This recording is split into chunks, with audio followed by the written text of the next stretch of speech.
So we're going to shift gears a little bit. Our next speaker is Dr. Wentai Liu, who Reggie just alluded to, who's been in the space of neurotech development and research for many years, has been at UCLA for just over 10 years, something like that. And a lot of his early work actually translated into industry on visual prostheses with retinal stimulation. So you'll hear his work in that space, I believe. And then I'm going to talk about cortical stimulation for restoring vision. And while we're getting that set up, I'll take a moment to comment. Reggie made a great point about using, trying to reprogram the nervous system to use its smartness to rehabilitate patients. A lot of times what we do with neurotech solutions is we're trying to bypass injured parts of the nervous system. For example, brain-computer interfaces. That entails trying to decode and understand everything that happens between the brain and the effector muscle, which can be done and might need to be done in certain cases, but that's very challenging. I think the same thing goes for what Wentai and I are going to talk about, which is that if you stimulate at the retina, theoretically you're pretty early on in the visual pathways. And so much of what the brain does before it gets to the visual cortex is a lot of processing that we take for granted that is important. So when we go back to the cortex to stimulate, there's a lot more challenges there because we've bypassed a lot of the pre-processing that's already occurred with that visual information. I think it's working on opening. So keep that in mind. Sometimes, and then I'll keep talking because otherwise there'll be nothing going on. And something I've realized over the last 10 years in this field is sometimes the things that we think are the coolest are not actually what is the most useful. So it's really cool to do a brain-computer interface, and we learn a lot. I'm participate in a study, a trial with Richard Anderson, where we have a Utah array in a subject, and we're actually about to implant another subject, which is fantastic work. But the functioning utility may not be as great with something like that, right? So doing a lot of work from out of Cleveland, Case Western is on functional electrical stimulation, which is very cool to bypass the spinal cord, but that might not be the most effective way to do things. So we always have to counterbalance our enthusiasm and excitement for doing cool things with what is actually functionally meaningful to patients. And this should eventually open. I'm still ad-libbing. We can have a discussion. Any other questions or comments? Larger discussion at 11 for the whole morning session, but we can also take questions or comments now on the first set of talks. Okay. All right. Oh, you're right. All right. So Wentai, without further ado, thank you. Thank you. Okay. Well, thank you, Reggie, to introduce me, this guy. So I'm the guy. So I'm going to talk about the retinal prostheses. And I think when Susanna and Neda approached me whether I'm interested to talk about visual prostheses, and I said, yeah, okay. But I didn't underwrite to this. I have my personal story to say how important this training grant is. Because when I was an assistant professor, I was approached by two eye surgeon, and they told me that work with them and to develop this retinal implant. And I had no idea. I was purely electrical engineering. That's about 35 years ago. Then after that, then I plugged into it. Then I gradually changed my career. So I wish that time there's a training grant for me to pick up the knowledge in the medicine. So I trained myself to be able to speak two languages, engineering, and in addition to have very reasonable fluency in the medicine technology. So let's say how important it is to have this training grant. Okay, so this is my talk outline. So when I talk about this retinal prosthesis, I'd like to give you a little bit history. So show that how do we start this project. And at the beginning, everybody said this is a science fiction, but gradually that is evolving and become important. And even the White House notified this one. So I think that's how the interesting thing kicked out, but it takes determination and so on. So here's the one. I think my lab has been working on various kind of implant. So ranging from the central nervous system to the Reggie's spinal cord, because I'm part of Reggie's research project. And I also had a very active one to target the autonomous nerve. So I want to give you a kind of overview. So of course, my career started from here. I switched from electrical engineering to the biomedical engineering. And it turned out that it's good because my gray hair didn't run out into useless. So I do make some contribution. Then I've been working with Reggie to target the spinal cord. And recently I have a very active program that to target the autonomous nerve system. So we do have an implant that can make the intestine or colon solve the POI problem. And those are the same technology I have developed in my lab. Over 30 years experience. So we can retarget and we can retune. And of course, there are also working on brain-brain communication. So I did in high-level stuff. And also I've been working with Dr. Fan in Northeastern University. So recently we published a paper in Science. And this one is set up in my lab. So we do make the transparent and stretchable. So this device we have implanted into the rat, the visual cortex V1 and V4. Then we can real-time monitoring what's going in the visual activity.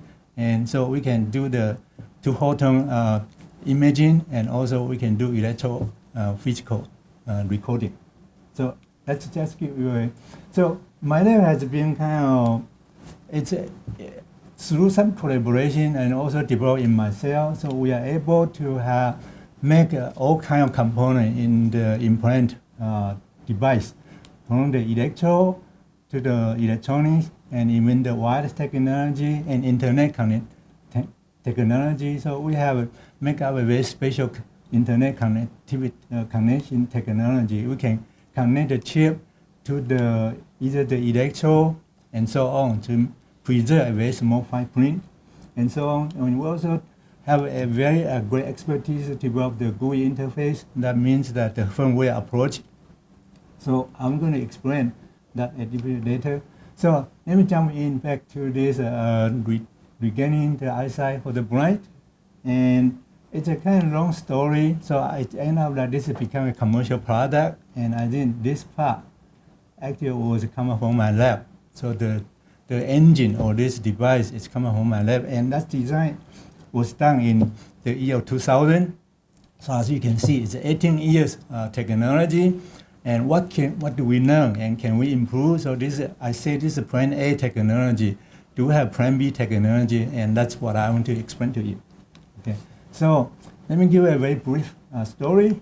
So this project was starting in research triangle. So we have three universities: Duke, University of North Carolina, Chapel Hill, and NC State University. So it happened that I was a professor at NC State University, a young assistant professor, and then people come in and challenge me. So I'm glad I took that. So I think we started this kind of project. So we have multiple people working on together. We do have a physician, and we do have a scientist. We have an industrialist, and myself as an engineer. So we got a lot of funding from NSF, NIH, and even Department of Energy. You are asking what the hell the Department of Energy are interested in this, because that's a sensor got involved. Okay, so to give you an idea, I think we target this special disease. One is called retina pigmentosa, and the other one is called AMD, so age-related macular degeneration. So when the disease progresses, this one becomes tunnel vision, and gradually the vision is gone. Or this one is destroyed in the center. So this is the peripheral vision, it's gone first, and this one starting from the central vision. Okay, so we started looking into it. If we are engineering, we want to design a device that such that we can kind of, okay, so the disease, both disease destroy this piece of the layer in the retina. That's a photosensor, rod and cone. And both AMD and the RP disease has this phenomenon. So we're looking around, where can we put a device? In particular, where do we anchor the electrode? So we're looking into this location or this location or those locations. That's why we decided to go with the AP retina. It's about the retina, and hopefully the electrical signal can reach those remaining neuron. And we also have a competitor that working on the subretinal approach. So instead of doing here, they're doing here. And also we have the Australia and Japanese researcher, they start from here. So Germans take this approach. So I want to explain to you, why do we do that? We do have a competitor. So talking about visual prostheses, as in, it can be say intraocular prostheses or optical nerve, or we can jumpstart from the visual cortex. So we do have a competitor, epiretina. So starting from the Martin with Hopkins, Duke, and so on. Then second side joined later. Then we have Harvard MIT team. About a year later was established in Bonn in 1993. And Seoul University and Stanford University. Okay. Then I'm using color codes. The green one means it's established after 2000, but yellow code means before. Then there's another approach with subretina. So that's the green stuff we plug into the near the photosensor. Then and also there's another approach. I think the Osaka University in 1997, Japan, they do this one, transretinal. So they put the electrode outside of the eyeball. Then Australia government, I think they have special allocation, $50 million, and they started with the colloidal. So different location, you can anchor your device such that you can stimulate the remaining neuron. And Belgium has studied this one instead of the retina, they start with the optical nerve. And here's the visual cortex. So now the second side and working with the NEDA, it's working on this approach. But the Utah, Dick Norman and Dobert in New York University, they have been pursued this approach. So what's the reason we can do that? Because that when this disease progresses, then actually the retina structure has been changed. Migraine, rewiring, and so on. Plasticity has been changed. So it all comes down to this phenomenon, this observation. So for the RP disease, the outer, that's a rod and cone, is destroyed. You see that 46 verse 2, that's a majority has been gone. So there's no way to have a light sensation. But the remaining neuron, that's the that's bipolar cell, horizontal cell, American cell, are still, majority still preserved. Okay, and ganglion still preserved.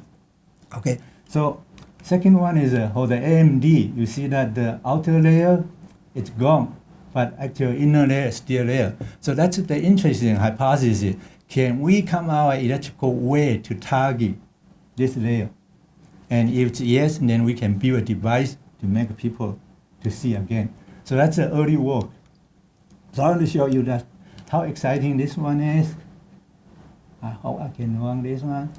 This is to show the hypothesis. We put the electrode at the 9 o'clock position, and the physician move to 12 o'clock or 10 o'clock, and the patient can trace it. That's a very important step. Then second one is that we have bring the temporal, so we can fire the 3 point in sequential way, and can patient distinguish those 3 points. And that's the device we use it, okay, in that.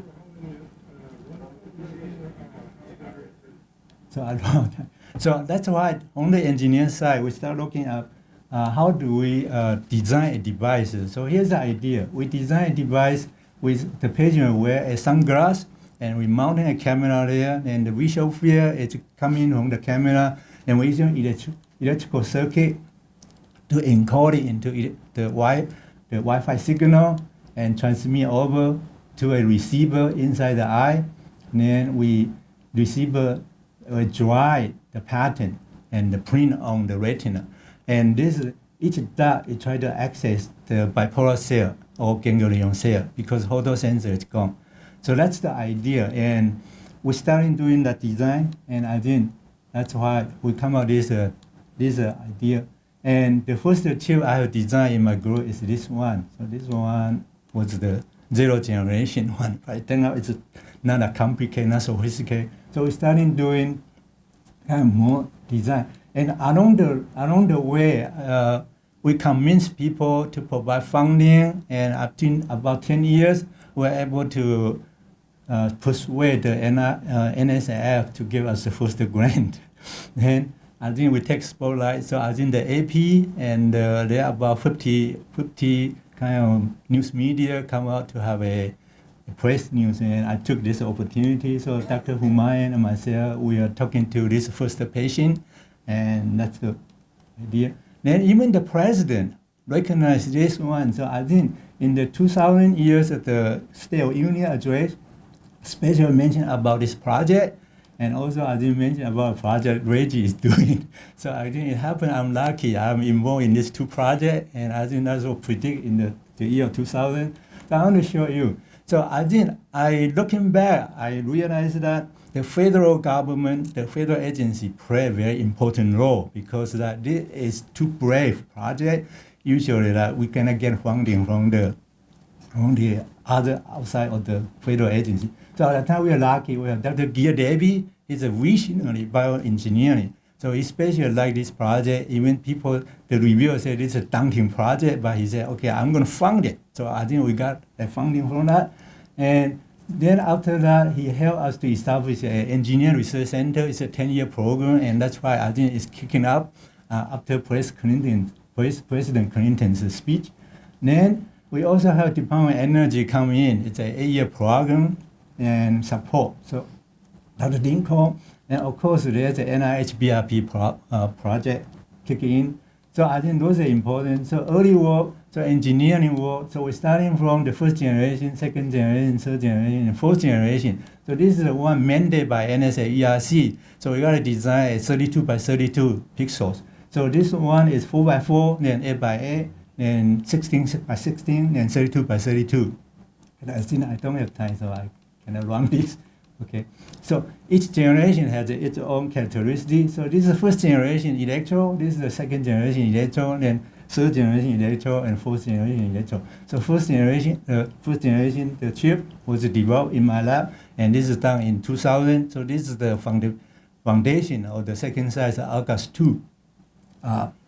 Okay, and this is a DOE's project. This is our NSF. So we do have developed that, and I think I took it as opportunity. We do have some meeting together. So I was able to take some picture with the real patient in New York, Chicago, and Palo Alto. Okay, so I think very quickly to show you that the first generation. This is the first generation with 4 by 4 pixel, and this is the second generation. So the response time is much shorter because we have 8 by 8, and this is the August 2. Okay. Then I think we have done this in the real environment. So this is experience in the Paris. Sorry. So this is the second size device. Okay, and I also take this opportunity that introduce this device to the Taiwan, my homeland country. And I personally participate in the experience of this device. So we do see that kind of excitement on this. So now the second size device has about more than 300 set commercially implant. And so I'm showing the industrial player. So now we have second size device. And we also have the German Alpha MS.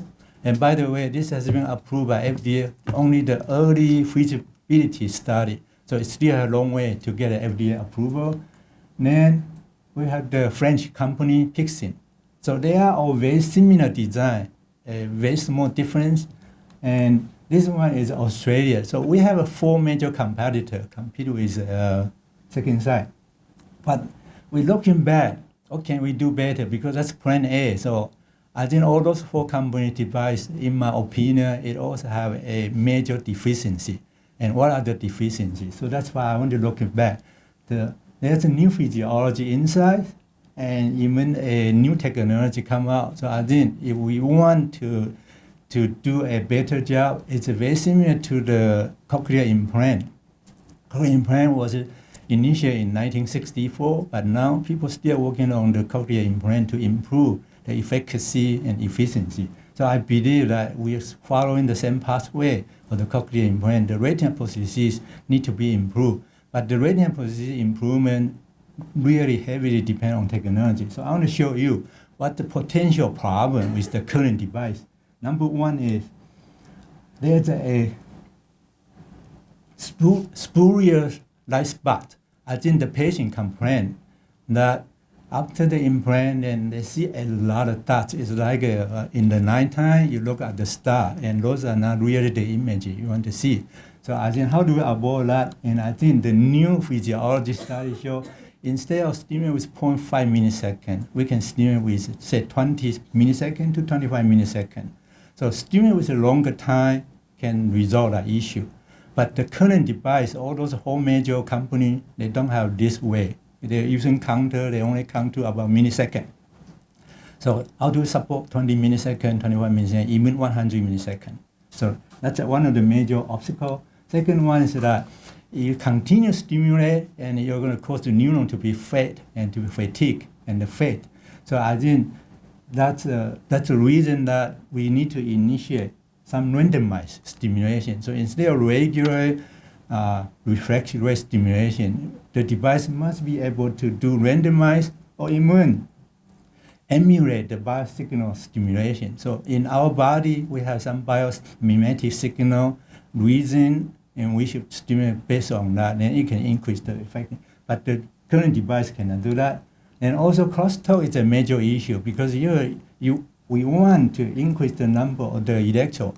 And when we increase the number of electrodes, the distance will be reduced, and that crosstalk, electrical field will cross over. So we need to work on other techniques. So the one of the technique is called virtual electrode idea, or using spatial filter idea. So all those kind of technique currently cannot be implemented in the current device.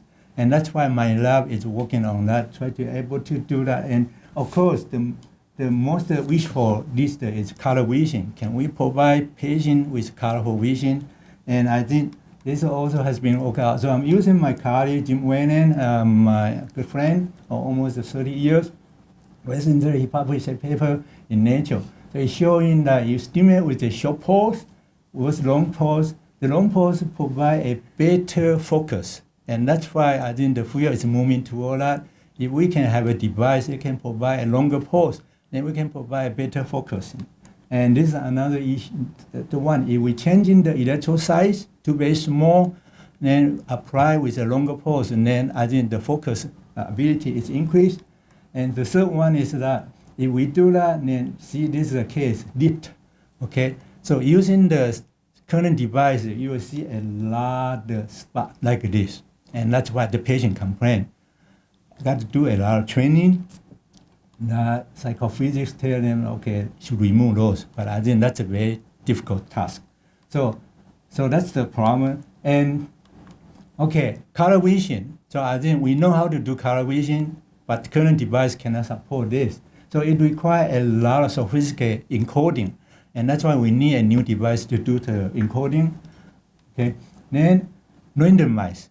So we got to bring the randomize. So this is the curve show that this Australia group show that if we can do randomized, then the spike rate is higher, and so it's less fade, and fatigue is less severe.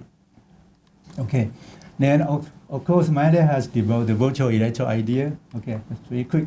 So what's next? So that's why I'm at UCLA. I'm looking on that. Can I develop a Plan B device and be able to accommodate all those wishful list?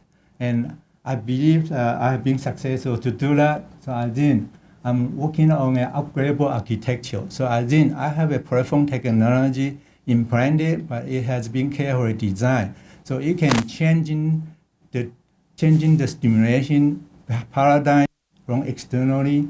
So we call this an upgradable architecture. And I do have a sample here. Okay. So this is a device that we have implemented, and you can externally reprogram it to support all those features: longer pulse, randomized stimulation, colorful vision, and so on. So even offer a very short kind of attribute. So I think the success of this kind of interdisciplinary project is that we need to have a very good team players, And we got to have a visionary officials at the federal agency because it's important. And we got to demonstrate creativity, determination, and perseverance. So I think for the training grant, see the interdisciplinary research is very rewarding, but it's long and frustration. So I'll be honestly, for 30 years, I feel frustrated, but be patient. And second thing is that the university grew really, it's just too thin to carry such a big burden or task. So it's not amending. Thank you.